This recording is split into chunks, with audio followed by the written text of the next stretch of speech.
Hello, everybody. I'm Mike Petrilli, the president of the Thomas B. Fordham Institute. Welcome to our webcast on implementing ESSA, or ESSA, is that what we call it now? What to expect in 2016. We are looking forward to a great hour talking through all kinds of wonky material about the timeline for this bill, what's going to happen next, the regulations, what states might be thinking about. We invite you to follow along the discussion on Twitter, of course. Send any questions or comments you have to @EducationGadfly. That is the Twitter handle for the Thomas B. Fordham Institute. And you can also follow the hashtag ESSA 2016. ESSA 2016. I should say, for those of you who aren't super familiar with Fordham, we are one of the nation's leading education policy think tanks. We also do on-the-ground work in the great state of Ohio. So in Ohio, for instance, we are thinking through these questions about what this law means for Ohio's accountability system, its teacher evaluation system, its approach to intervening in low-performing schools, its charter school sector, and much, much else. And so we are going to be unpacking all of that as it pertains to the schools around the country today. Joining me is a fantastic panel. I am super excited to have some of the smartest education policy analysts in the country with me. Let's start over here. To my left is Claire Voorhees, the Director of K-12 Reform at the Foundation for Excellence in Education. Thanks for being here, Claire. Then we've got Christy Wolf, the Senior Policy Advisor at the National Alliance for Public Charter Schools. I should also say that Christy served in the George W. Bush administration and was knee-deep in the regulation process last time around, 14 years ago. My goodness, we should put some pictures of us back then. I had We're the old people in the room. Yeah.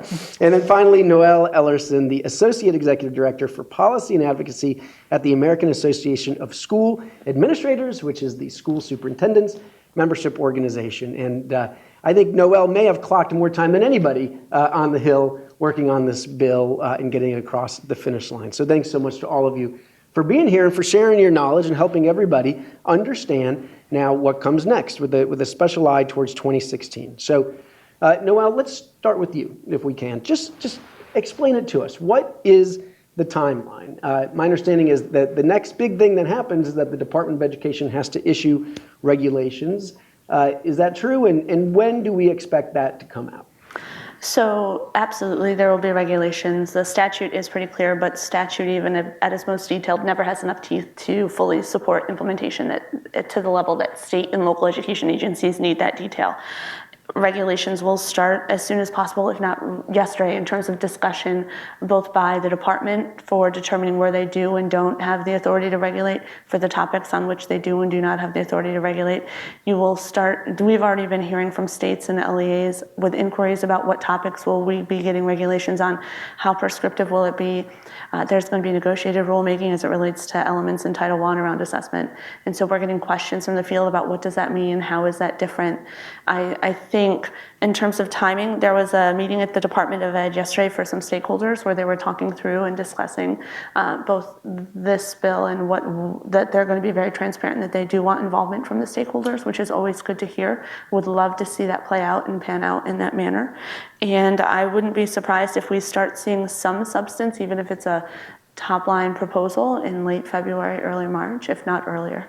Okay. But in terms of reality, I mean, you have the holiday recess to get through. You have to go through whatever staffing changes might be coming through. I don't know if you saw the blog post on what the potential impact for staffing patterns is at the Department of Ed, but regulations will absolutely be a priority, and they should be. This is a significant shift in policy, first time in 15 years, and it will really be impactful to the schools. All right, so Christy, you were there last time around, and of course a very different law, but just give us a little bit of an inside scoop. What is it like to do this, to sit down, and what makes it, in some ways, take so long? I remember the Bush administration was criticized so much for taking such a long time with regs. Why is it such a hard process? Well, there are a lot of factors in play. I mean, the funny thing about this is that it's playing out pretty much the exact time of year where there was a bill signing in January, but the bill had been passed early December, so the wheels were turning.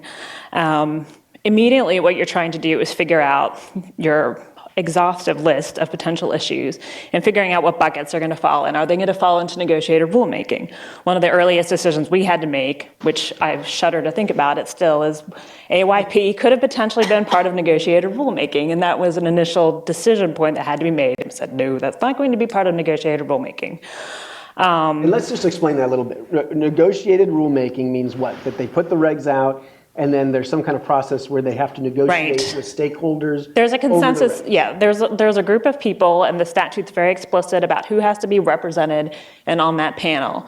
And last go around, the people who were part of the rulemaking panel were drawn from people who commented on an initial call for comments. Send us your issues, what are your questions, your concerns? So the department could use that mechanism again.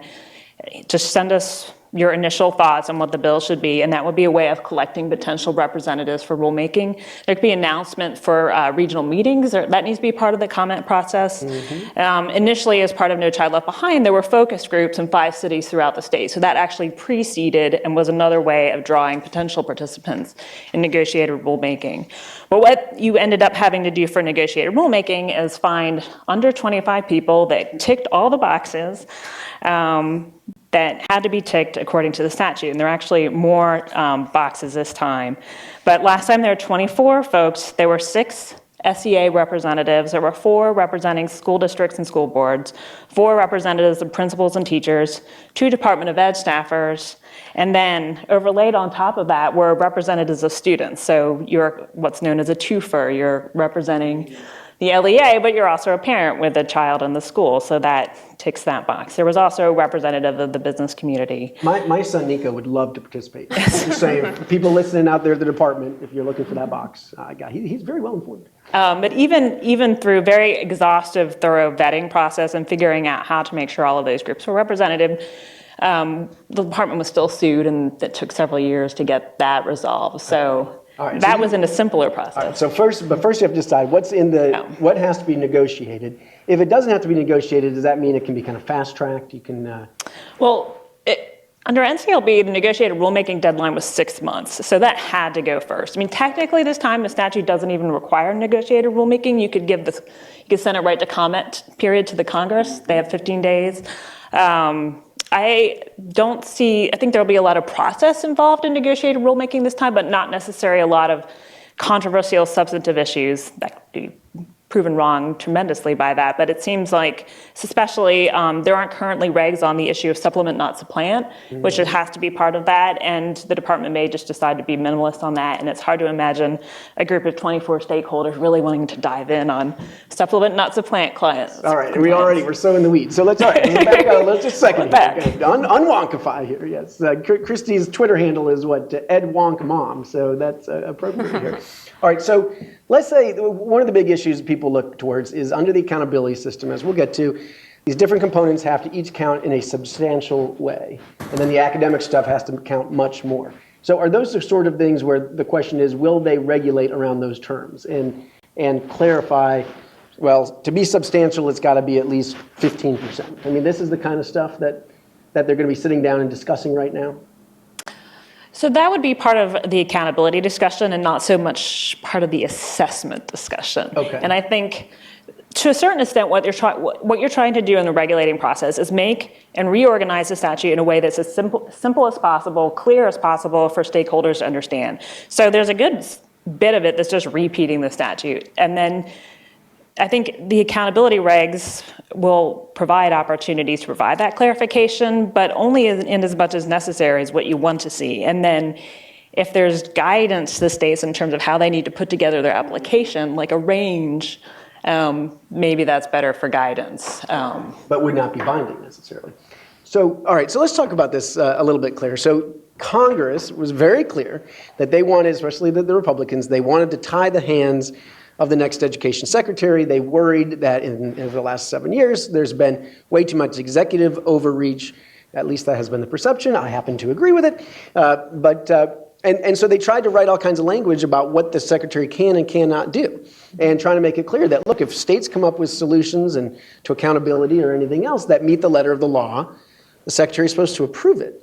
So then you say, well, why do they even need to regulate? Like, what's the point? So tell us how to watch for this as this plays out. Do you expect this administration to respect the limits placed on it, try to push against it? What do you think is going to happen here? Well, I'll say that John King and his team have an unenviable task ahead of them. Because on the one hand, as you point out, the law, the letter of the law has some really quite distinct and unprecedented restriction on what they can do. An example is they cannot, in rulemaking, add a requirement in accountability that is outside the scope of the law. They can't prescribe goals or assessment standards. So there are lots of restrictions like that. On the other hand, in creating those restrictions and in other pieces, there's also a lot of lack of clarity in the law. It's not a perfect law. There's a lot of language.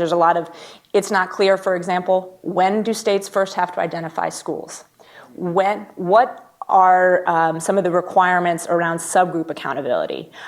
What does much greater mean when it comes to the fact that it says in the law that your non-academic indicator has to, or that the academic indicators have to count to a much greater extent than your non-academic ones. These sorts of things they have a constitutional responsibility to explain to states what these things mean. Now we, at the foundation hope that they look to states for some of these answers, and they look at what's working under the waivers and use that as a starting point. For example, the way some states are using a subgroup consisting of the bottom 25% of students. If that's an effective mechanism, we'd love for states to be able to continue to do that. So we hope that's a starting point. But there will be some areas of contention, I think, around some of these areas. But couldn't the department, so let's say there's certain things states want to know. Could we do this or that, right? I mean, one way is for the department to give an answer, yes or no, and to regulate on it. Another one is to just not give an answer, and basically the assumption is if it doesn't violate the letter of the law, then it's okay. Right. Noelle, tell us what you're thinking about this. What do you expect to see? So this is something that we've been hearing a lot about from superintendents even before ESSA was passed. And this is something that comes up in Rick's book, Cage Busting Leadership, where sometimes you will have a superintendent or a principal who are told when they go to the higher level, whether it's the principal to the superintendent or the superintendent to the state, trying to implement a policy where they believe they have the autonomy to do so, and they're told no, and they're looking for the clarification. Show me in the contract where it says you can tell me no. Show me in the law where it tells me that I'm not allowed to do this. And we have to be diligent to not set up a scenario that's too prescriptive, and it would behoove both state and local education agencies and the federal government as well in this interim period while we're waiting for regulations, and then the interim year of 16-17 before ESSA is in full effect, really look at what are you absolutely required to do? Where are the areas where you still have questions? Where, in particular, where are the areas where you had questions that you got answers that you don't think were the right ones or that have changed that would be critical to what you think would be successful in the next iteration of this K-12 ESSA? And that's really what we're going to be looking at and really clarifying for our superintendents as they try to take advantage of this opportunity. It's the first time in 15 years they're going to be able to demonstrate what they can do in the accountability and assessment arena absent federal overreach. And we're telling them about all the expanded flexibility and authority they're going to have, but with that comes expanded responsibility. And they have one shot to get this right. And having this transparency and clarity about what they can and can't do and how it aligns with their mission and getting it right from the get-go is really going to be critical to whatever successes they can experience. All right, so I really want to nail this down, and maybe using an example would help. Okay, so we're going to get more into detail on this in a minute, but the state accountability systems are supposed to have these kind of 4 different categories of indicators, and each of those is supposed to account for a, quote, substantial amount, right? So let's say the department decides that there's 4 of them, so substantial, you have to each one has to count for at least 20%. I'm just making this up. And let's say a state out there doesn't like that answer. One of the indicators, for example, is academic achievement. Maybe they say, we really want growth to count for almost everything. So we want the academic achievement, the proficiency rates, to only have to count for 5 or 10%. So we don't like this 20% regulation. How does that get worked out? For example, do we think some states are going to end up suing the Department of Education if they think the department has overstepped these different tripwires that Congress has put in here? Anybody want to take that one? So I would jump in with, I think this is, again, I will echo what my colleague just said. I don't envy the task ahead of Mr. King and his colleagues at the department. I think there is an unspoken or perhaps very clearly spoken focus within ESSA to pull back the creative interpretations of regulatory authority that happened, and in reining that in, striking the right balance to preserve the regulatory authority and priorities in a manner that you don't open yourselves up to a lot of lawsuits, or if it is a lot of lawsuits, as soon as you have a new administration or the next Congress, what can you do through laws to pull back regulation? And just because you can regulate doesn't mean you should, especially when you think about what your absolute priorities are. Because if you go too far, it'll be enough that you could get enough movement or a swell of movement that it just becomes easier to erase it across the board. And what you're saying, so for example, on this one, they could choose to just not say anything. I mean, just repeat the statute and stay, each of these indicators has to be a substantial amount. End of story. And then... Right, but to me, is that better than being back in a scenario where it's more like a waiver world where it's, hey, you submit an application. Does this work? Mm-hmm. No. And then is 20% okay? No. Okay. Is 25% okay? And that I think what pointing out that balance between giving states some breadth, but also giving consistency that we don't know who the next Secretary of Education mm-hmm. is. We have an election coming up. That striking that right balance and looking. I think you have to look to the states. What are you doing right now? How are you weighting your indicators right now? So what's enough breadth to give you in this space?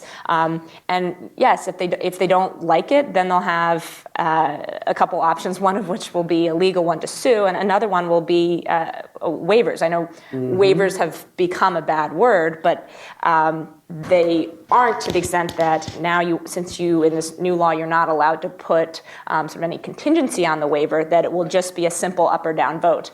Can we waive this provision? Yes or no. That will be an option for states if they're not happy with what comes out of regulation. I think some of the buckets you see in Title IV, because that's now a block grant in large part, and you see a blend of things that are it must be at least then, as well as it cannot be more than. And in blending those with those broad buckets, you do allow and empower the receiving agencies more autonomy. So you have to spend at least 20% on well-rounded. You have to spend at least 20% on student climate, school climate, and school safety. You can spend no more than 15% on devices, and you can spend no more than 60% on the curriculum and supports that help those devices actually be learning tools. But you have that nice blend that has a lot of authority or flexibility at the local level, but really does identify where the priorities are. Okay. Hopefully that won't fall even in the regulation scope, because traditionally it's just been Title I, and so Title IV shouldn't even be appearing in regulations. No, but as a model for the blend. All right, folks, we got some great people following along on Twitter. Please join in. If you got a question, you don't need to hold it until the end. Again, send it to @EducationGadfly, or the hashtag is ESSA 2016. All right, so let's nail down the timeline again. We should have a graphic on this, but let me see if I've got this right. So first step, the department's probably going to do some kind of process to gather input, meet with stakeholders, say, give us your ideas, your concerns, your questions. They then are going to start putting some pen to paper, particularly on some things that need to be negotiated. The other stuff may go directly into something that would be a proposed rulemaking. It has to go to the Hill first for 15 days. Mm-hmm. And then what? Then can go in the Federal Register for public comment. Then there's a period of time, the public has to comment on it, and then the department looks at those comments and then finalizes the regulations. Is that about right? Don't forget OMB and OIRA. I mean, there's a few other people that have to weigh in. Yeah, and OMB within the White House will play an important role here, because they look at policy, but they also look at the law, and they'll be the ones interpreting.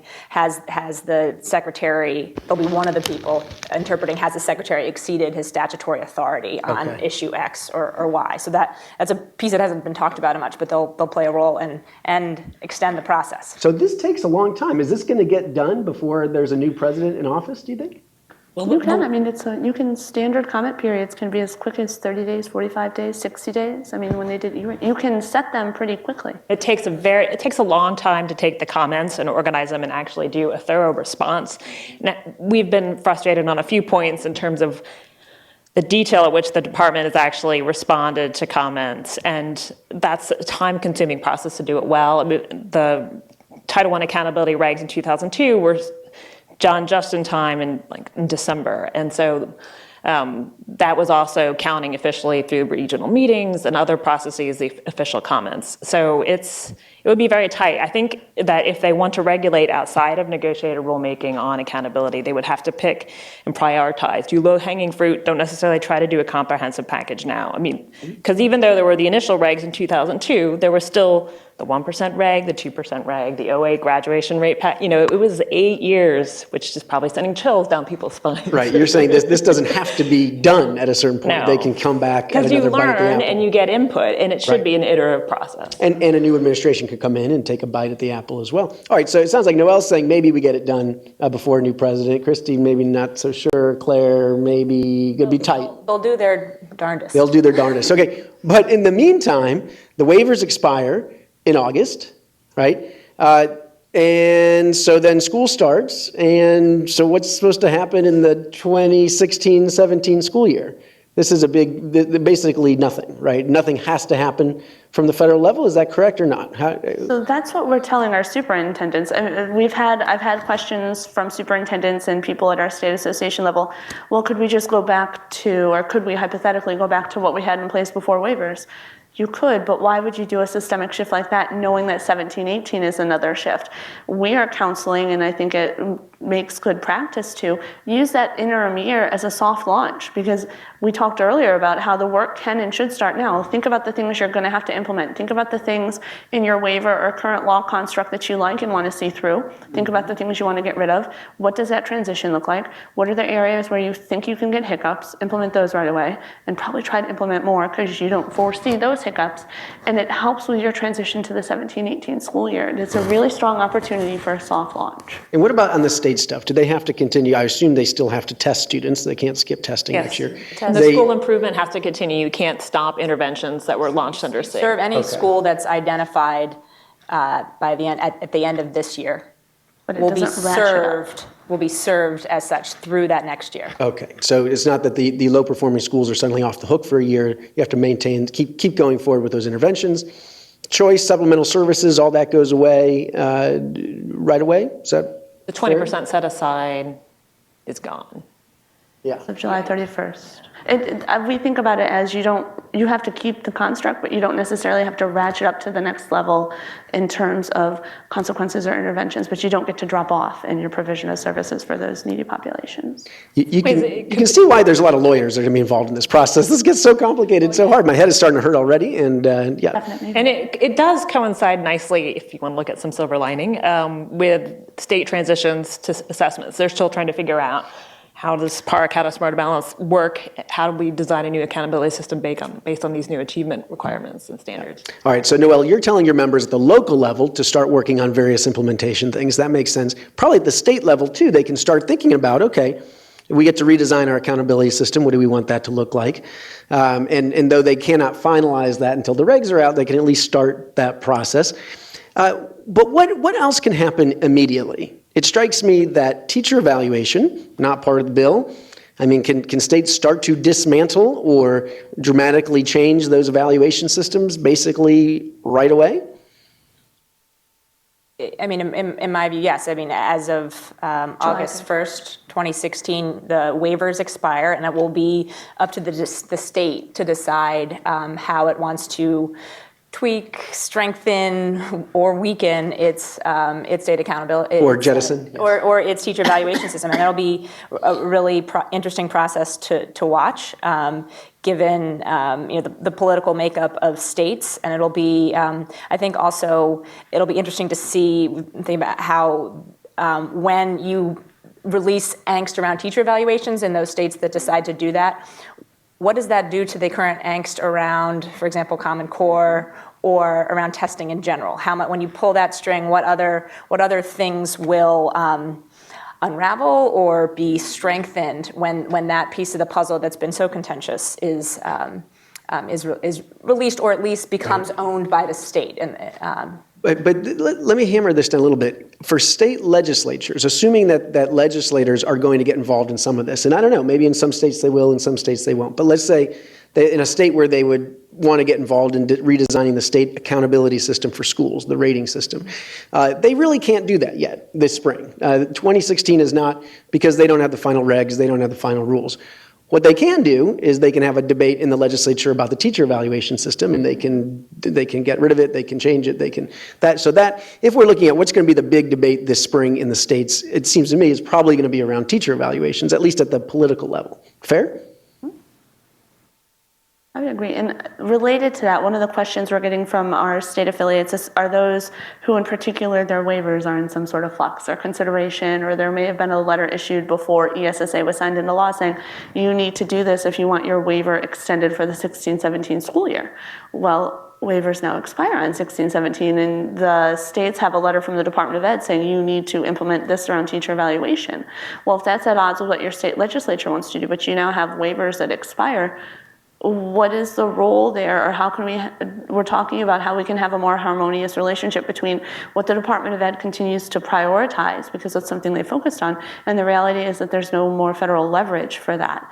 And looking at what this final semester of ESSA, known as No Child Left Behind, looks like, and what opportunity is there for transition between what is required in waivers and law now from the federal level and what is going to be coming under ESSA, because there could be an opportunity for smoothing transition, which could be very collaborative between the feds and the state and the local, and we're looking at that. Right. I mean, we're giving on this issue. We're giving states kind of three main pieces of advice right now, because we're getting the same questions that you are from the governor's offices and legislatures and state departments of ed. And that is first that we've already covered, but don't overreact right now. This legislative session is too soon to dismantle or recreate your next accountability system. Be thoughtful. The feds gave you an 18-month transition for a reason. Try to be thoughtful. Look at the numbers, look at data, see what's working, what's not working, as Noelle touched on. The second is there are some... So can I just interject? It is not too soon to dismantle a really dumb teacher evaluation system, if that is what you happen to have in your state. In fact, there's never been a better time. Sorry, go ahead. Yes, that would be, they'll be playing some defense and offense around teacher evaluations, I'm sure. The second piece, though, is on some discrete issues where I think you can make some big progress. We've identified, one is school interventions. It's pretty clear that states will have and districts will have a tremendous amount of freedom around. This thing is really the most difficult thing to do in all of education, which is to turn around failing schools. So states should start to think, every player at the state level should start to think now, what do we want to be in our toolbox? How do we start, our turnaround toolbox? Is it, a recovery school district? Is it reconstitution? Is it attracting charters in the right way? That to us is a big piece that states can get started on right now, because it's unlikely that there'll be really any restrictions there, given the way the law is written. And the second piece is on one of the more exciting, we forget to talk about the opportunities here. There's a $1.6 billion block grant in here that states and districts are going to have a lot of control over, and starting to think and lay the groundwork for where you want to spend those funds, and whether it's going to go more toward, there's some restrictions on it, but more towards digital learning, more towards a K-3 reading. How are you going to use that? That's something that states can definitely start to do right now. Okay, good. Well, let's keep on this theme about what states could be thinking about. So you mentioned interventions for low-performing schools. The SIG program, School Improvement Grants program, goes away, but there is this very similar set-aside from Title I where states and districts can use up to 7%, is it, of the money to do interventions in low-performing schools. What do you guys expect? I'm curious, Christy or Noelle, what you guys are seeing on there. Is there any talk about either in the district world or the charter world what might be new and different this round? Are we going to, even though the states have more flexibility, are they going to keep doing what they've been doing under the waivers? What do you think? I think the easiest place to start will be to keep doing what they've been doing that they like or find to be working. And I think the work lies in how can they pull out or remove what they have found to be unsuccessful, or what do they need to add in to strengthen what they have found to be unsuccessful, and what were the elements or models of turnaround that weren't allowed under current law that they've long wanted to put in. We're thinking about school improvement and turnaround models more as a laundry list or a checklist or an a la carte approach, and so it's really about having them have the discussions or draw on those discussions that they've already had to identify the factors that they want to build in. I'd be curious, can you give some examples of some school improvement approaches that haven't been allowed to date that your members are excited to try? I'm hearkening back to when some of the ones that we're looking at, they're really always still drawing back to the first original 4 prescribed models where it really relied heavily on prescribing who you had to fire and hire. And while that's been lessened, that definitely resonates with them at their core level. And especially when we look at our small and rural schools, it's really about what can they do to get the right people in and then keep them in, and then get them in front of the kids that need them the most. Yeah. And so we haven't seen a model. I'm really interested in what they're able to put forward, because if they can put forward something, that's something we can then share with their other state affiliates. We would like them to have had that yesterday too. Yeah.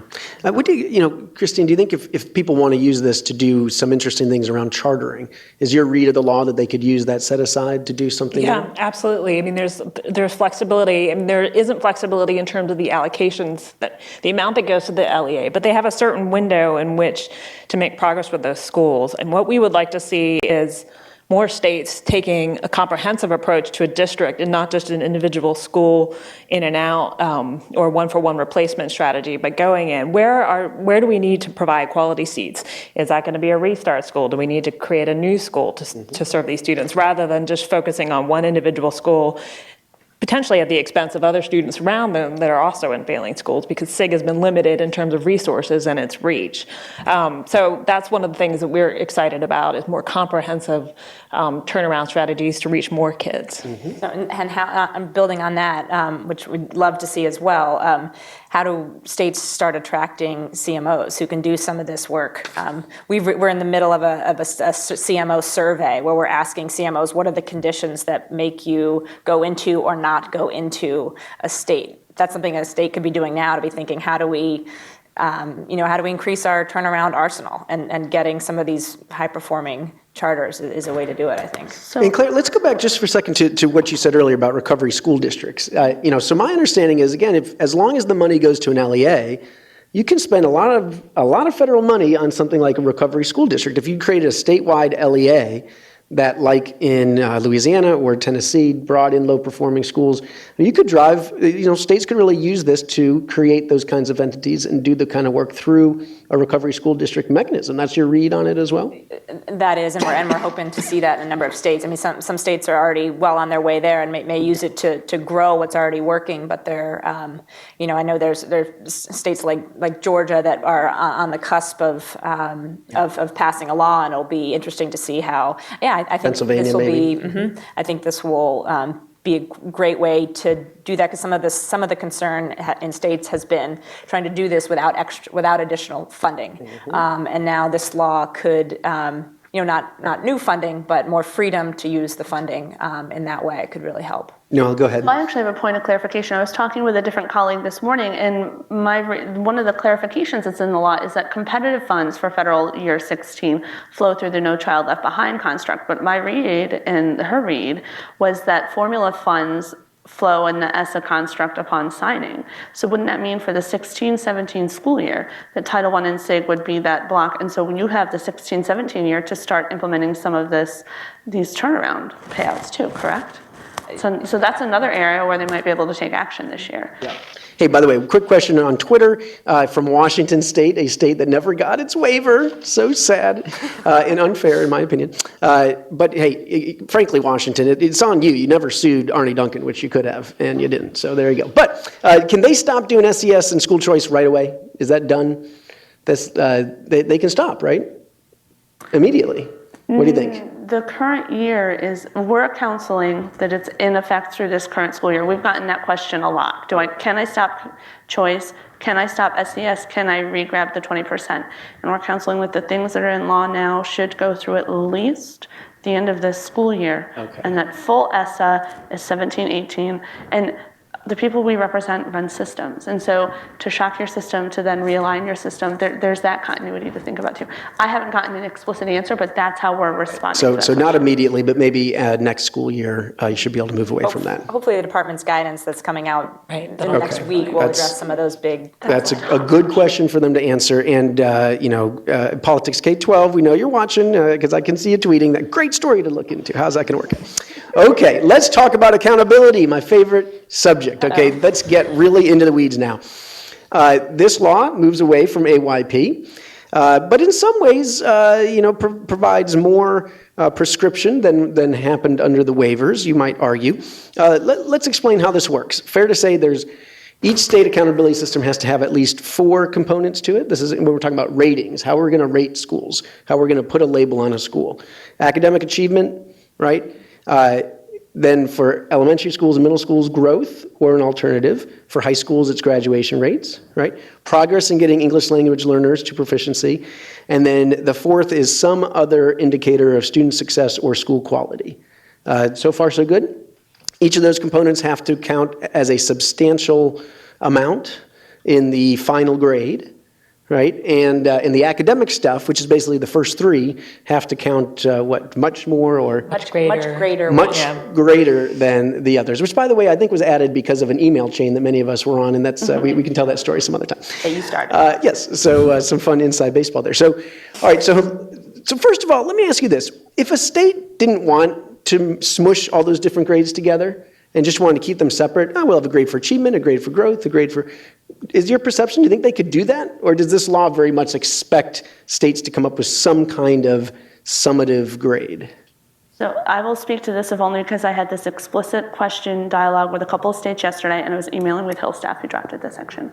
So they're referring to something that our superintendents call API, or the Annual Performance Index, which is the idea that doing the school performance will be labeled with a single letter grade, even though there might be multiple factors rolling up into it. How it was explained to me, or the inquiry was, are we still bound to this? We're reading it as the affiliate that we're not, but we have some superintendents who are saying that that is the intent, or that is actually required. So we followed up. And the question is, the response was, while it was the intent, there is no requirement that it has to be a single indicator. That is, a single grade. A single grade. So you can have the buckets and report them differently. There might be some pushback because the idea of a state report card is that it's readily digestible. And so what does it mean to the average parent that the academic indicator is an 87 and the growth grade is an 89 and the ELO proficiency is a 91? Well, right now those average to 89, but if they have different weights, how is the parent supposed to interpret that? But it is not required. Yeah, and look, I will say, I will make the case for keeping it separate. In Ohio right now, they are expected under the waiver eventually to smush their different grades together, but they haven't gotten there yet. And right now, I think it's actually a great system. It's letter grade, so those are easy to understand. And it's like a report card. You don't get a report card from your kid, and it's just one letter for all subjects. They get an A in math and a B in reading, and if you did smush it all together, you'd actually have less information. In Ohio, you see the grade for academic achievement, hugely correlated with demographics. You see a different grade for growth, not at all connected to demographics, then a couple other things. And so you can see, for example, the KIPP school gets a C for academic achievement, but it gets an A for growth. And to me, that's more information than if you smushed that together and just gave it a B overall. But again, do we allow for states to do that if that's how they would like to do it? Yeah, we found in working with our 18 states that have A through F systems that there is a great power in a single letter grade. Now, should states do a better job of explaining what each component mean and how that school has performed on growth and proficiency? Yes, but back to what the law requires, I don't read it to require. I think there's room for interpretation here. I wonder if the department will interpret it one way or the other or leave it up to states. I think it's to meaningfully differentiate schools every year. Yeah, including to then identify which ones are the lowest performing. Over what meaningfully differentiating. So Christy, let me ask you, let's say the department says, no, we really want to make it clear that you have to come out with a single grade. Is that then something they put in a regulation? I think if they felt strongly about something, they're going to want to put it in a regulation to make sure it's clear and transparent. But then that's shutting the door on innovation and people coming forward with ideas and, we never really thought of doing it. Now, it's a lot harder to change a reg than it is to go back and rethink or reissue updated guidance. So the regulation is for something that there's a bright line, we've gotten comment, there's consensus, or we feel like this is the right thing to do. Now, sometimes you put things out there for comment for the purpose of getting comment, and the comments are so strong in the opposite way, then it served its purpose of putting it out there. But I think something like that,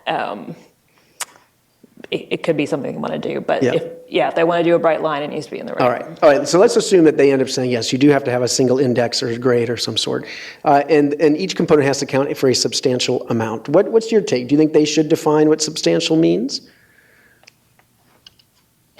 I think states need some clarity. I think they should look to. The states for some guidance, and they should give them. I'm going to repeat what I said before. Some wide breadth on this, but I think states need some sort of ballpark guidance on what these terms mean. Otherwise, we're going to have just one-off iterative process of what works and what doesn't. And I think if you look at the field, we're doing research right now, if you look at the field, you're probably going to find, in waivers, there's been a ton of experimentation. What is the ballpark of what states give weight when they give weight to a non-academic indicator? How much weight is it? And it's, in most states, I don't think it is 50%. So we probably, that wouldn't be out of bounds to keep it closer to 20% or 10 or 20 or. And you want the staff at the department to be treating states fairly, that they're getting the same answer from the different staff members that are assigned to them.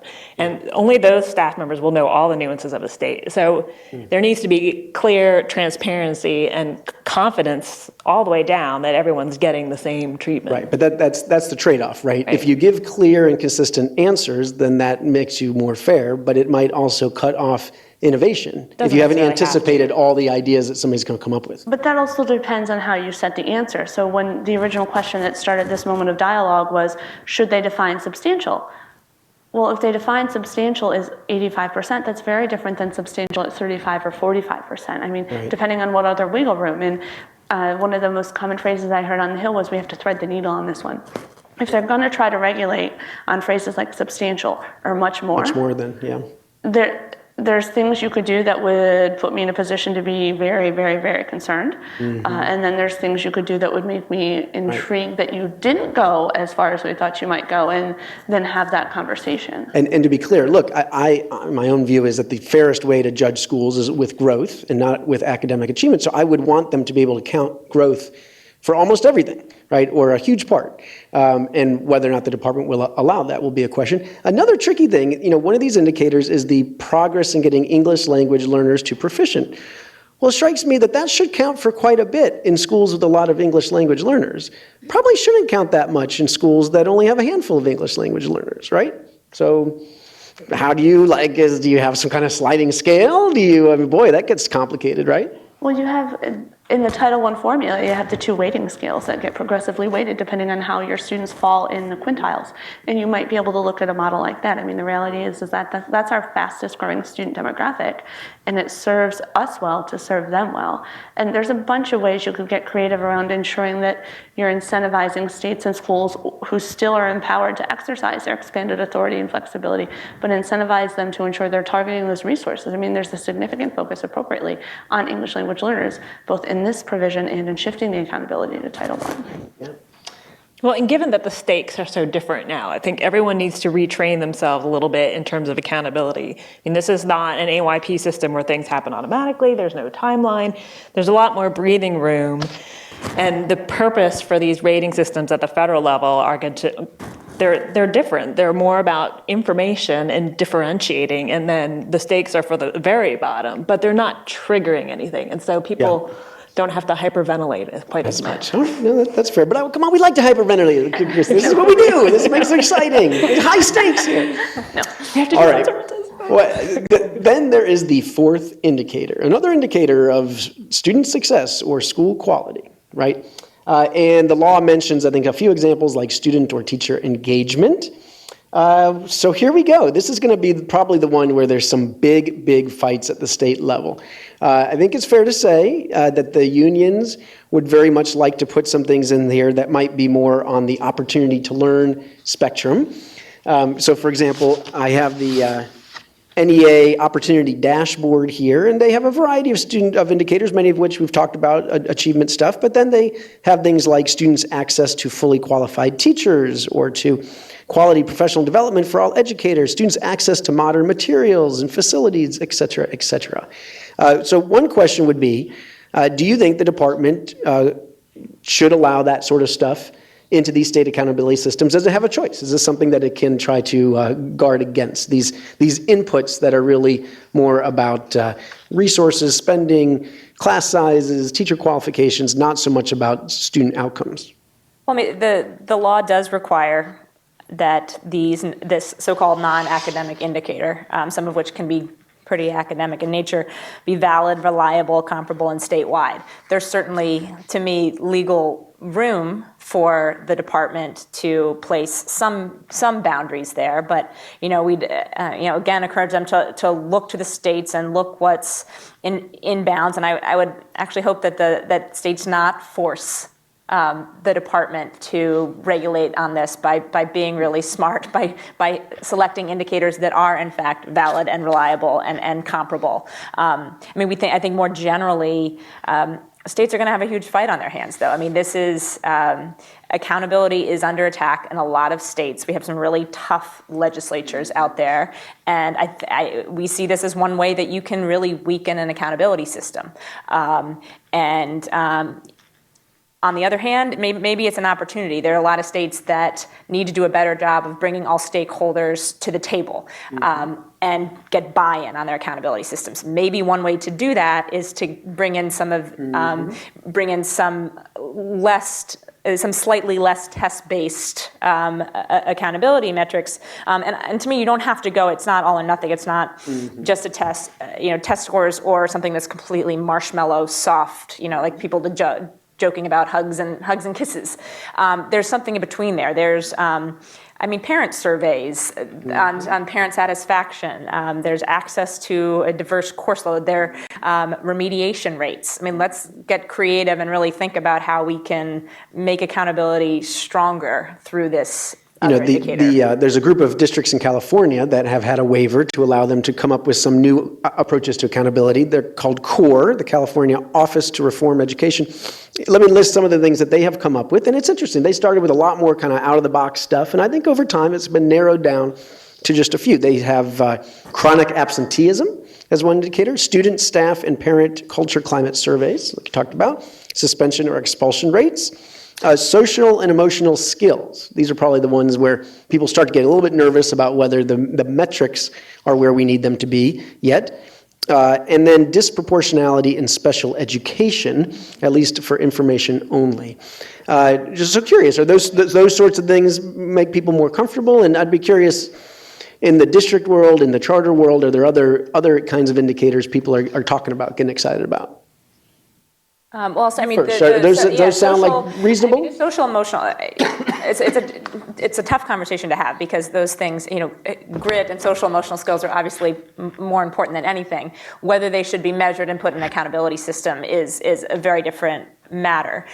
Recent articles I know said that even the researchers themselves have admitted that some of those measures aren't ready for prime time in terms of reliability and validity. I maybe one day we'll get there.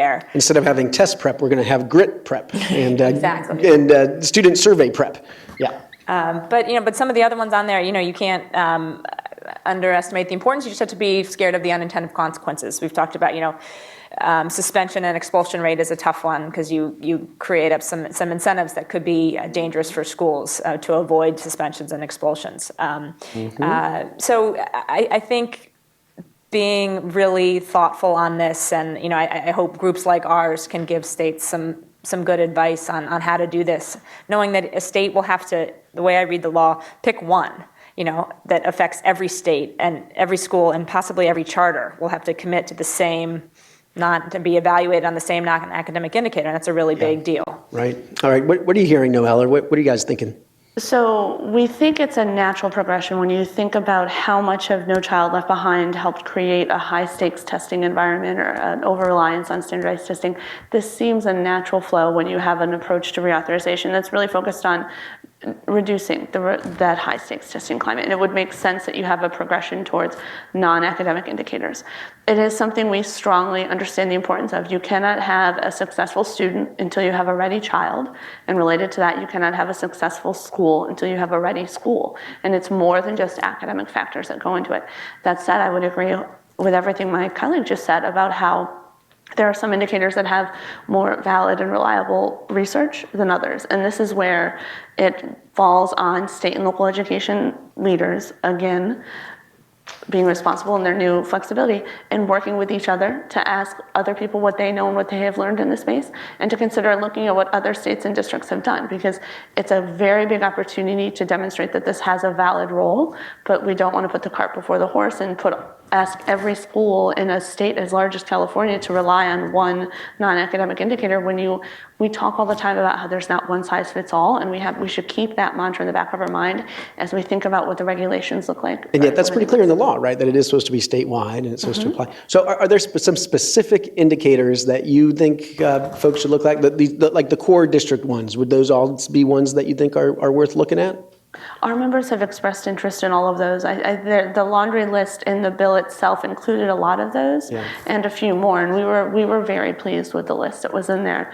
We haven't asked our members for additional feedback for areas that they thought weren't included, but I think once that call goes out, we will likely hear from them. And Christy, charter schools have been held accountable for 25 years for a variety of indicators. That was the idea of a charter, was you spell out the results schools would achieve, which was partly test scores, but at least it was supposed to, in the original days, be other stuff too. Are there some lessons that we can take from charters or charter management organizations about how accountability works in that world?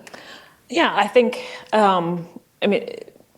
yes, but it's one thing to do that at a charter-based level and another thing to translate that to statewide. And I think charters themselves are looking at how to differentiate between metrics for new starts and turnaround charters, how to treat them differently depending on the context of which they're getting started. So I think it's also, ironic's not the right word, but there's language in the charter school title that now is shifting charter renewal requirements so that they have to be primarily based on academic indicators now. So whereas now in Title I, you have to bring in the other indicator, in the charter now for renewal, it needs to be primarily based. So there is going to be a shifting potentially. It's more high. That's interesting. It's going to, in some ways, make charters teach to the test more. But you almost wonder if they could create an index of the other indicator, whereas instead of having to pick one, that you could amalgamate a bunch of them, or you could give some kind of menu for districts, and it would somehow magically be comparable statewide. That's interesting. That's a key. I like that idea. That's interesting. Very good. While we're on the charter front, what else, Christy, should people be looking forward to in terms of charter schools based on this new bill? And can any of that get started right away? So I think, as Noelle mentioned already, the competitive grant effective date is not till October 2016. And so we're waiting to see what components of the ESSA law will kick in for the 2016 charter school competition. There are significant changes and new flexibilities and definitions, a number of which we'd love to see kick in right away. But then there's also the balance that you have to achieve with the department being able to get a notice inviting applications out with states having sufficient time to submit them. In fact, one of the flexibilities that we have now is that governors and charter support organizations and state charter boards can apply for CSP grants. So that's a significant change in the CSP grant. So we're still hoping to work that out with the department, and it remains to be seen. Gotcha. Very good. Hey, by the way, I forgot to mention a few of, I can't help it, but a few of my favorite non-academic indicators or the other indicators.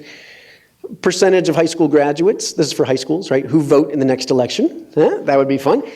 Or how about the attainment of a second language? Why not? This is a chance to, again, think bigger and broader and bolder about what we want our schools to achieve. Can we get something about civics in there? And anyway, so just some ideas. Throwing those ideas out there. Reporters that are watching, lots of things you can report on, all kinds of ideas. We can have fun with this. One question on Twitter about pre-K. We haven't talked about the new pre-K grant. Anybody want to explain that? And again, does any of that kick in right away, or we got to wait on regs for that too? Anybody been tracking that? Noelle, you want to? We're waiting on the regs. Waiting on the regs. And that's HHS, right? So that's a different ball of wax. Mm-hmm.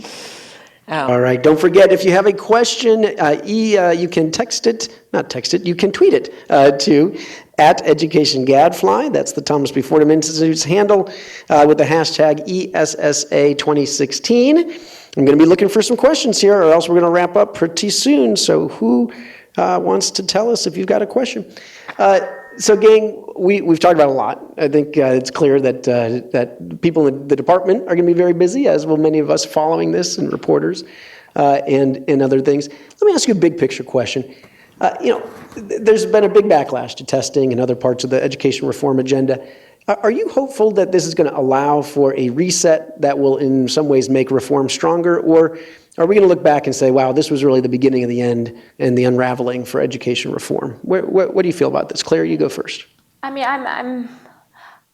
I'm hopeful. I am a pessimist, but I'm actually hopeful on this. But you are a pessimist? Is that right? I mean, is there a group? Is there a club? Is Pessimists International? We're meeting in a few minutes. I think there are actually some really good things in the law that could help testing. I don't think anything magically will change because this law has passed, but I'm hopeful over the next 18, 24 months that and longer that testing. There's a lot in this law that will let testing evolve in good ways and to become a different, more effective tool that hopefully will start to gradually win over, that to change the PR campaign a little bit. Well, four things that come to mind. One is just the end of AYP, so that just the consequences are more state determined. They're not as rote. That will help with the testing piece. The second one is the authority to roll up assessment. You can now under the law, rather than giving us a test at the end of the year, you could, in theory, if you could do it, which remains to be seen, give multiple tests throughout the year and roll up the results.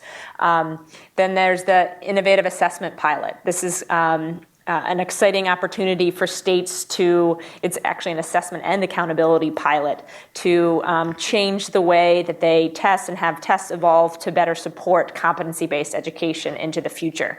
So I think as we start to see testing evolve, we can hopefully, and this law allows for that we can hopefully see that the opinion of testing change. So I feel like you worked yourself out to an optimistic perspective there at the end. That was good. Yeah, I like that. All right, so what do you think, Noelle? So on one of the questions you had framed up for us that we didn't fully address was the idea of what happens to Common Core next. And I actually see a bridge between what's in ESSA for testing and what it means for Common Core next. Because I think in general, when you hear about the push against the testing, I think the Common Core test had a lot to do with being the straw that broke the camel's back on that, and then there was a lot of backlash for the Common Core standards. I think if anything, ESSA absolutely will reduce vitriol around testing. I think by pulling the federal government out and for whatever might be required around their role in the consortium tests, that will slow down that strong conversation, which then gives more room for the standards to stay in place.